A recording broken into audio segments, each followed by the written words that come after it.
part one of like your story, but yeah, sure. the second, like, we could talk about like the next person that you were seeing after your. Oh God! Oh yeah, sure. Let's talk about her. Yes, yes. Not the one I'm currently with.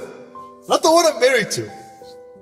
Guys, listen. You can only imagine being in a relationship for 4 years, long distance. You're tired of being in long distance. You're tired, okay? And you're hurt. What do you want? What's the first thing that comes to mind when a guy gets, I didn't get dumped. We broke up. We decided it wasn't time. We just broke up. It was a mutual breakup. We just knew it wasn't going to work out. Obviously, I'm thinking to myself, hey, I need to find a girl here and ASAP. I get on Tinder, I get on Hinge, I get on Bumble, whatever, all those apps. Swipe. Now, I didn't mention this, and maybe we can talk about it later, but I lost a ton of weight in that period. Okay, I used to be 230 pounds, 104 kilos. I went on a crazy diet, exercise, whatever, and in 7 months, I lost 60 pounds. So I went down to 170 pounds. So I'm thinking to myself, you know what, now I'm, consider myself better looking, I can find another girl, right? Now guys, I want to tell you, all this was happening, I'll be honest with you, like, part of me felt like I need to marry this girl because I didn't think I was going to get any other girl. How I looked. Okay, how I looked, I'm like, you know what, this girl's pretty, she's good looking, at least I think so. I'm good. Perfect. No, guys, no. If the girl is psycho, if the girl is crazy, if you know it's not going to work out, don't waste each other's time. Time is so precious. Oh my God, time is precious. Now that 4 years, okay, do I regret it? No. I had a good time. I got to see New Zealand, amazing country. Got to experience a lot of things, My parents, to this day, we still talk about, you know what, it's so horrible what happened, but at least they got to see New Zealand. It's a travel experience. Anyways, back here, August 31st, you guys know, we break up officially. Not even 24 hours later, I'm on all those apps, put my pictures up, new pictures of myself looking, slim and whatever. It's not long before I start talking to a few girls. Here comes Jessica. Now Jessica, guys,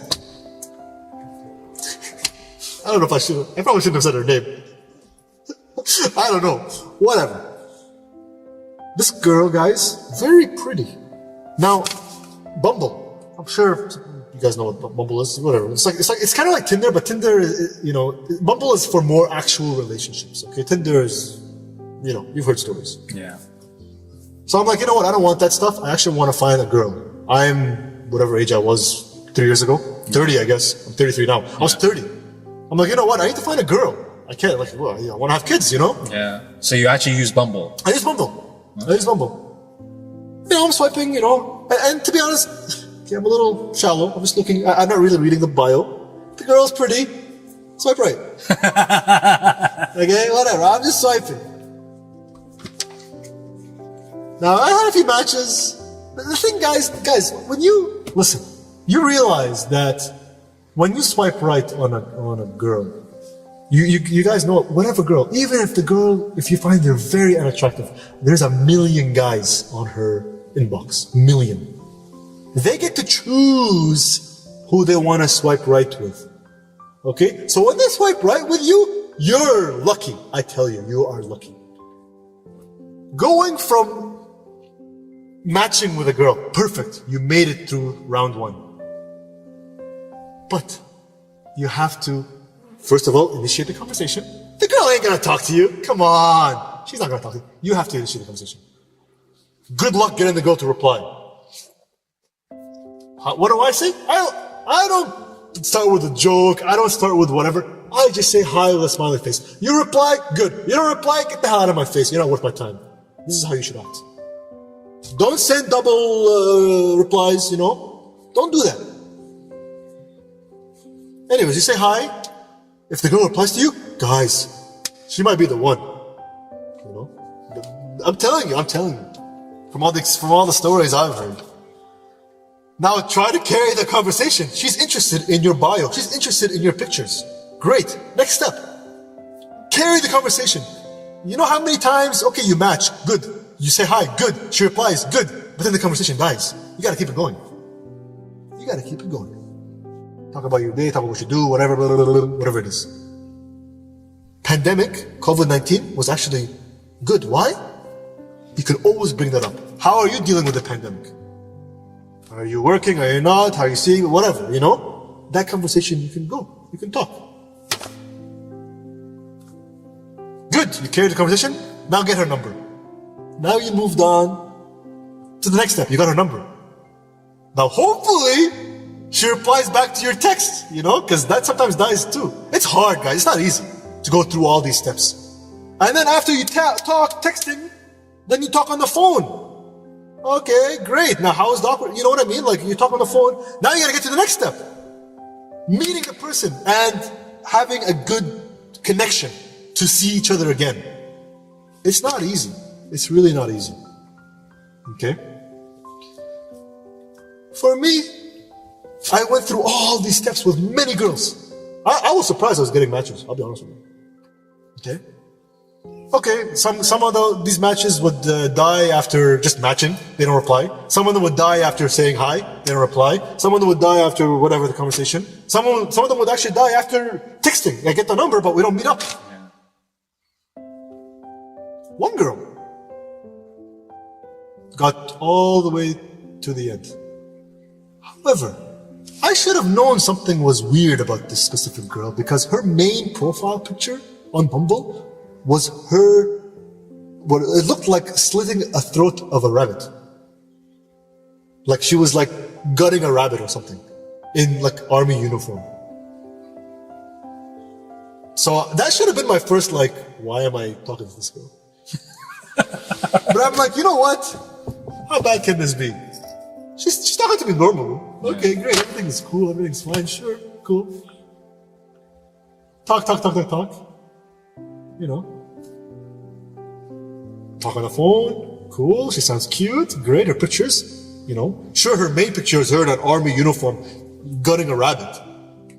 Her other pictures is just like her, whatever, sitting on a bench outside, whatever. Yeah. I don't know why that's her main picture. Whatever. I found the girl attractive. She matched with me. Great. We got to the point where it's like, let's meet up. Sure. So, what do you want to do on the first date? Your typical, let's go to have dinner, to the movies. Perfect. So I go, and she's not at home, because wait till I get to that. She's at like her grandmother's house or something. You know, nice neighborhood, I don't remember where, Barhaven, somewhere there, whatever. Yeah. I pick her up at like 6 o'clock, whatever, you know. We go have dinner, we talk. She's got tattoos everywhere. I don't know, I kind of find that attractive, you know. Some people, you know. Yeah. It's just like, I was just like, cool. Yeah. She has tattoos. She's got tattoos on her arm, you know, like. Yeah. Actually, just on her arm. I think she had like one like on her neck on the back. Yeah. You know, nowhere crazy, like nothing. Just that. Yeah. You know. Conversation was good, dinner was great. This is our first date, by the way. Everything was perfect, talking about tattoos, whatever, you know, what you do, blah, blah, blah, blah. You know. This was my second kind of hint that something is not right here. The first part was the picture of her slitting the rabbit throat. Yeah.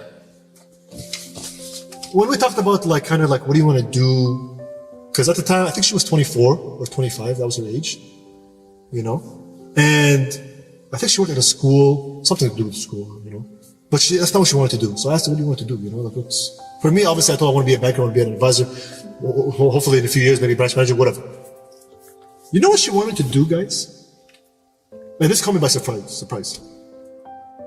She told me a word that I've never heard of before. And I wish I remember, you know. Because she said it to me, and I was like, what does that mean? She told me, oh, you know, the person that stands at a farm or at a slaughterhouse right before the cows get slaughtered, who cuts their neck? Yeah, that's what I want to be. I was like, okay. There's a word for that. There's a word for that. I forgot what it's called. I swear to you, this is a job. Somebody does that, obviously. Someone's got to kill the cows. Yeah. I mean, I don't know, is it machines? I have no idea. But no, she tells me that's what it is. There's a guy that the cows and the goats and whatever they see before, you know. I'm like, you want to do that? And she tells me she loves animals. Wow. Whatever. So that should have been my second like, but I'm like, me being like, you know what? How bad can this be? Whatever. Yeah. We go to the movies. Great time. Hold hands. That's our first like touching. Yeah. We're holding hands. Movie finishes. It's like 10:30. Get in the car. I tell her, I had a good time. Do you want me to take you home to your grandma's house? Oh, it's only 10:30. Let's go. Is it okay to stay up a little bit? Sure. Yeah. Where do you want to go? Let's go to the lookout. I'm like, there's a lookout here? Since when? Yeah, it's in Gatineau. Yeah, I didn't know that. I didn't know that either. Yeah, there's a look. I'm like, Yeah. Sure. I think we were here at Carling at the cinema. Yeah. And she tells me, it's kind of far. I'm like, how far? I put in the GPS. It's like 45 minutes away. And it's like in the middle of nowhere. I tell you. So I was like, okay, cool. Yeah. I was like, cool.